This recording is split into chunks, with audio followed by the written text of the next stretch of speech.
Hey, Derek here from Civic Punks, and in Victoria for Government Innovation Week put on by the Public Sector Network. And I'm here with Christopher, who was at the Leadership Day yesterday and then today, Innovation Week. I'm the Chief Privacy Officer at the University of Victoria, and I think, at a certain level of leadership, you cross over all of these different perspectives, especially when you're talking about cybersecurity. Yeah. Privacy very interrelated with cybersecurity.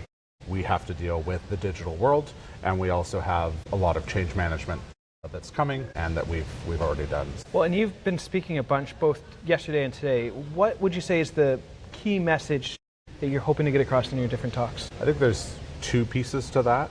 The first one is that we're understanding where it is that we want to go, and that we're picking the tools that are actually built for purpose, and that we're not just picking a shiny bauble and saying, I've implemented Copilot and therefore I am an AI-driven organization. We're actually doing things with intention, and we're picking things that are actually going to try and solve the problems that we are allegedly purporting to try and solve. The shiny bauble thing has really caught on. I do think we need to engage with the shiny baubles. Like, we need to have a place to experiment with new tech, new ideas, to learn and stuff. So how do you see the relationship with shiny baubles working in government and in institutions like university? Yeah, so I've been speaking a little bit more about that today as opposed to yesterday, and I think there's a place where you can build a sandbox, and you have to have these places where it's okay to fail and it's okay to play and experiment without having catastrophic consequences.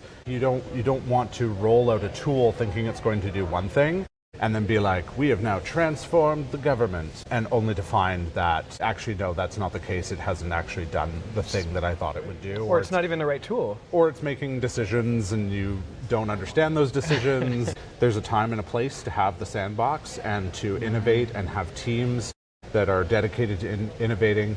It's an excellent opportunity to find people across the organization that you can bring in to have those conversations and gain ideas, but not necessarily having to roll that out to the entire organization and hope for the best. What are you hearing? What are key threads or themes that are percolating in the conversations and talks that you're seeing?